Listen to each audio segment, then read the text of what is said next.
नमस्कार दोस्तों, स्वागत है आप सभी का यूपीएससी उत्कर्ष में। मेरा नाम है पूजा द्विवेदी। हाल ही में रणवीर इलाहाबादिया का यूट्यूब अकाउंट हैक कर लिया गया था और उसमें वीडियोस को प्राइवेट और डिलीट कर दिया गया है। जिस प्रकार से यहाँ पे ये अटैक हुआ है ये काफ़ी अलार्मिंग है, क्योंकि ये एक बहुत बड़ी प्रॉब्लम को और अच्छे से दर्शा रहा है कि किस तरह से आजकल जो लोग अपने एसेट्स को यूट्यूब सोशल मीडिया के ज़रिए और आगे बढ़ाने की कोशिश करते हैं, उनका वो डिजिटल स्पेस सेफ ही नहीं है। जिस प्रकार से यहाँ पे एक प्राइवेट इंडिविजुअल के साथ ऐसा कार्य हो सकता है, कल के दिन भारतीय सरकार के भी बहुत सारे डिजिटल एरियाज़ में ऐसे ही अटैक हो सकते हैं।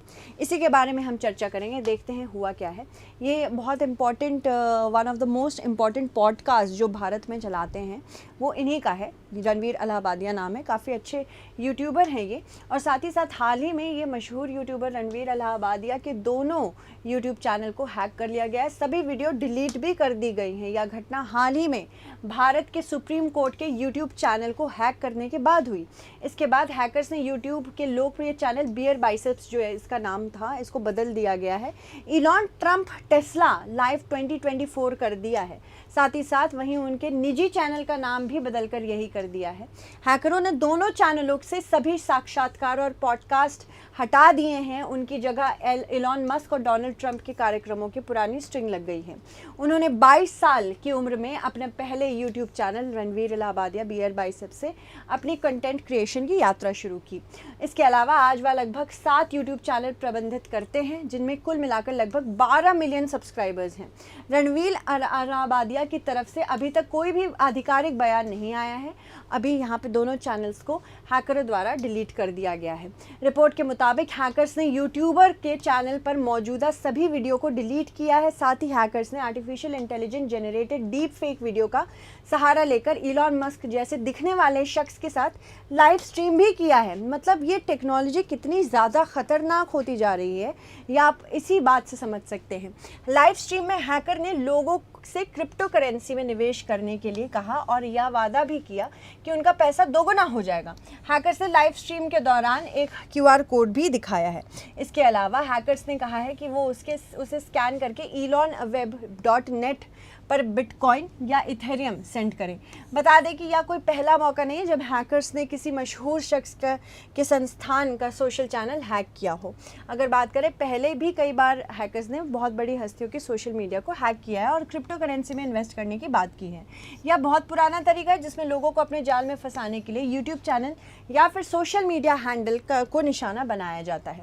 इस साल 8 मार्च को ही प्रधानमंत्री मोदी जी ने भारत मंडपम में आयोजित नेशनल क्रिएटर्स अवार्ड में इनको सोशल डिस्रप्टर ऑफ द ईयर का अवार्ड भी दिया था। अवार्ड के दौरान प्रधानमंत्री मोदी और यूट्यूबर के बीच हुई बातचीत सोशल मीडिया पर काफ़ी वायरल भी हुई, जिसमें प्रधानमंत्री मोदी जी ने हंसते हुए यूट्यूबर से कहा था कि लोग अब उन्हें तुम बीजेपी से हो ये कहते हैं। इसके अलावा अगर भारत में साइबर सुरक्षा की बात करें, सबसे बड़ा मुद्दा इससे यही निकल के आता है। साइबर सुरक्षा आधुनिक डिजिटल समाज का बहुत महत्वपूर्ण पहलू है। आजकल आपका मेरा सबका डेटा डिजिटल अरीना में प्रेजेंट है, यानी कि privacy is a myth. Privacy Bharat में 2017 के जस्टिस के.एस. पुट्टास्वामी केस के बाद से ही चर्चा में आई थी। Justice KS. पुट्टास्वामी का कहना था कि जैसे ही हम अगर हम बात करें आर्टिकल 21 के अनुच्छेद 21 की, जो हमें right to life and liberty देता है, उसी के अंतर्गत हम राइट टू प्राइवेसी को भी रख सकते हैं। क्योंकि अगर आप अच्छे से लाइफ जीना चाहते तो आप हर चीज़ पब्लिक नहीं करेंगे, अच्छे से प्राइवेट भी उसे रखेंगे। जैसे जैसे भारत अपने डिजिटल परिवर्तन में गति ला रहा है, एक व्यापक राष्ट्रीय साइबर सुरक्षा रणनीति का विकास और कार्यान्वयन महत्वपूर्ण है। भारत में तेज़ी से बढ़ते डिजिटल अर्थव्यवस्था पर, जहां स्वास्थ्य सेवा, शिक्षा, सब कुछ अब डिजिटल है, यहाँ भारत की पुरानी पड़ चुकी या अपर्याप्त साइबर सुरक्षा अवसंरचना नीतियों और जागरूकता बहुत ज़्यादा परेशान करने वाली है। ये हैकर्स के लिए सिस्टम में अंतराल एवं कमजोरियों को देख के हैक करने की क्षमता भी बढ़ाती है। यही कारण है कि भारत को राज्य प्रायोजित और गैर राज्य अभिकर्ताओं की ओर से परिष्कृत एवं नियमित रूप से साइबर खतरों का सामना भी करना पड़ता है। यह भारत के रणनीतिक, आर्थिक और राष्ट्रीय हित को निशाना भी बना सकती है। अगर बात करें हाल ही के क्या क्या कायदे कानून आए हैं, तो अगर बात करें सामान्य साइबर सुरक्षा में तक कि केवल मौजूद पासवर्ड ही पर्याप्त सुरक्षा नहीं, आपको अपना पासवर्ड हमेशा बदलते रहना चाहिए। इसके बाद प्रमुख साइबर सुरक्षा जोखिम सर्वविदित है, बिल्कुल भी नहीं। सभी साइबर हमले हैकर निहित होते हैं। वेक्टर निहित होते हैं। इसके अलावा साइबर अपराधी छोटे व्यवसायों पर हमला नहीं करते, हैकर किसी पर भी हमला कर सकते हैं।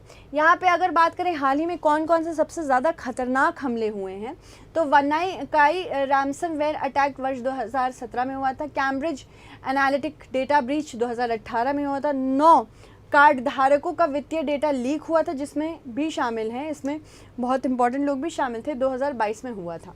इसके अलावा साइबर सुरक्षा के क्या क्या प्रकार हैं? पहली बात तो बुनियादी ढांचे को आपको स्ट्रॉन्ग करना है, एक अच्छा एंटीवायरस और एंटी हैकिंग सॉफ्टवेयर आपको डाउनलोड करके लगाना है।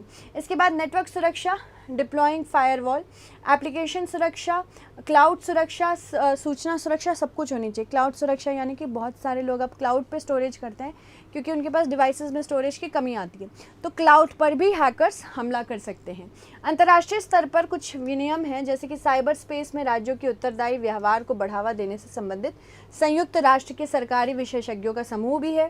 साइबर अपराध पर बुदापेस्ट कन्वेंशन भी 2001 में आया था। भारतीय स्तर पर एक तो हमारे पास IT अधिनियम 2000 है, जिसकी धारा 43, 66, 66B, 66C और D कार्य करते हैं। राष्ट्रीय साइबर सुरक्षा नीति 2013, नेशनल साइबर सिक्योरिटी स्ट्रैटेजी 2020 और साइबर सुरक्षित भारत पहल, ये सब भी उसमें ही मौजूद है। साइबर सुरक्षा की आवश्यकता आजकल ज़्यादा हो गई क्योंकि ऑलमोस्ट हर व्यक्ति एक वर्चुअल इंसान बन चुका है। आपका सारा डेटा, आपके बारे में सारी बातें आज अवेलेबल हैं, जिसकी वजह से बहुत बार प्रोफाइलिंग भी होती है। प्रोफाइलिंग यानी कि लोग आपके बारे में ज़्यादा जानेंगे तो वो आपके लिए एक अवधारणा ला सकते हैं।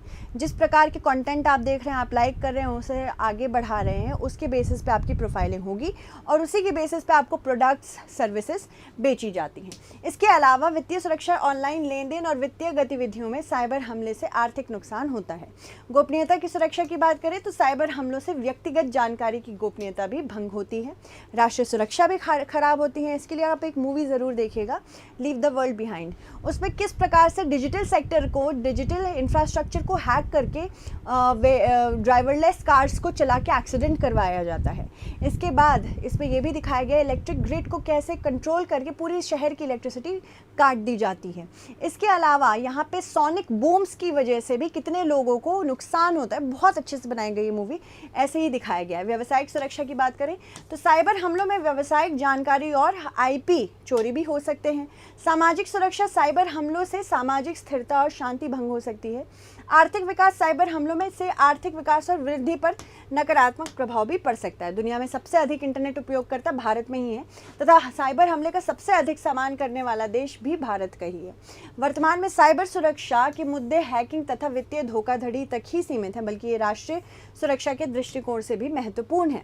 बात करें, बहुत सारी चुनौतियां हैं। सबसे पहली बात तो हमारे पास कोई एक स्ट्रॉन्ग लॉ नहीं है, कानून नहीं है जो कि लोगों को अकाउंटेबल करे। इंटरनेट के उपयोग में वृद्धि से साइबर हमलों का खतरा बढ़ जाता है, जिससे व्यक्ति, व्यवसाय और सरकारी बुनियादी ढांचे पर भी असर पड़ता है। डिजिटल संरक्षण एवं गोपनीयता संबंधी सुरक्षा हेतु मजबूत कानूनों का अभाव है और वर्तमान में राष्ट्रीय और राज्य स्तर पर कई एजेंसियां मौजूद है पर कोई कार्य नहीं कर पा रही हैं। सूचना प्रौद्योगिकी अधिनियम के कुछ प्रावधानों में संशोधन करने की आवश्यकता है, जिससे इसे और कड़क बना सके, ट्रांसपेरेंट बना सके और जो इसके लिए रिस्पॉन्सिबल है किसी भी हैकिंग के लिए, उसको हम कड़ी से कड़ी सजा दें, क्योंकि ये ब्रीच ऑफ प्राइवेसी है। महिलाओं के प्रति बढ़ते साइबर अपराध भी चिंताजनक है, जिसमें सब कुछ शामिल है। यहाँ पे पॉर्न से लेके सबसे ज़्यादा तो पॉर्न ही बनाया जाता है। महिलाओं की सुरक्षा सबसे ज़्यादा हानि यही होती है। इसके अलावा जिससे हत्या, आत्महत्या, बलात्कार जैसे जघन्य अपराध में भी वृद्धि हो रही है। इंटरनेट पर प्रौद्योगिकी की पहुंच के अभाव के चलते सरकार के जागरूकता संबंधी प्रयास आम नागरिकों तक नहीं पहुंच पा रहे हैं और कुशल साइबर सुरक्षा की कमी है। इसके अलावा भारत में साइबर सुरक्षा से जो संबंधित कानून है, IT अधिनियम, सूचना प्रौद्योगिकी अधिनियम 2000 है। यह अधिनियम इलेक्ट्रॉनिक डेटा और इलेक्ट्रॉनिक संचार के अन्य साधनों के माध्यम से किए गए लेन देन को कानूनी मान्यता और संरक्षण प्रदान करता है। यह सूचना सुरक्षा पर भी ध्यान केंद्रित करता है और कॉर्पोरेट्स द्वारा अपनाई जाने वाली उचित सुरक्षा प्रथाओं को परिभाषित करता है। यह मध्यस्थों की भूमिका को पुनः परिभाषित करता है तथा भारतीय कंप्यूटर आपातकालीन प्रतिक्रिया दल की भूमिका भी मान्यता देता है। IT अधिनियम न केवल पूरे भारत पर लागू है, बल्कि यह किसी भी व्यक्ति द्वारा भारत के बाहर किए गए किसी भी अपराध या उल्लंघन के लिए भी यहाँ पे लागू किया जाता है। राष्ट्रीय साइबर सुरक्षा नीति इलेक्ट्रॉनिक्स और सूचना प्रौद्योगिकी विभाग द्वारा एक नीतिगत ढांचा देती है जिसका उद्देश्य सार्वजनिक और निजी बुनियादी ढांचे को साइबर हमलों से बचाना है। नीति का उद्देश्य सूचना जैसे कि व्यक्तिगत जानकारी, वित्तीय और बैंकिंग जानकारी और संप्रभु डेटा को सुरक्षित भी रखना है। इसके अलावा साइबर सुरक्षित भारत ये भी पहल ली गई थी।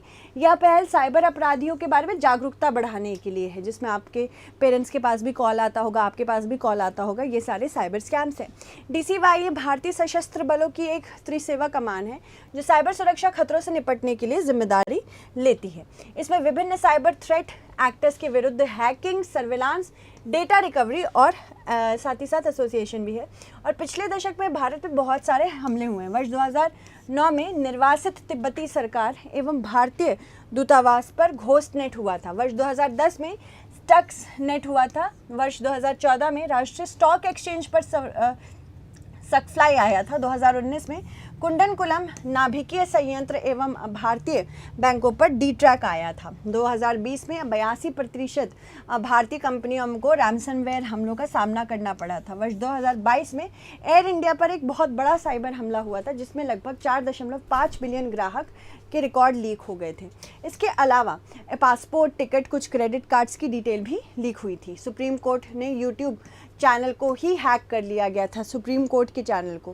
क्या आप समझ सकते हैं कितनी बड़ी सुरक्षा की चूक है। इसके बाद इसके अतिरिक्त कई साइबर हमलों में भारतीय सचिवालय एक सुरक्षा प्रतिष्ठान को भी निशाना बनाया गया था। इससे संबंधित एक क्वेश्चन देख लेते हैं। राष्ट्रीय साइबर सुरक्षा नीति के संदर्भ में निम्नलिखित कथनों पर विचार करें। राष्ट्रीय साइबर सुरक्षा नीति इलेक्ट्रॉनिक्स और सूचना प्रौद्योगिकी विभाग द्वारा एक नीतिगत ढांचा है जिसका उद्देश्य सार्वजनिक और निजी बुनियादी ढांचे को साइबर हमले से बचाना है। तो आपको बताना होगा इनमें से कौन सा कथन सही है। धन्यवाद।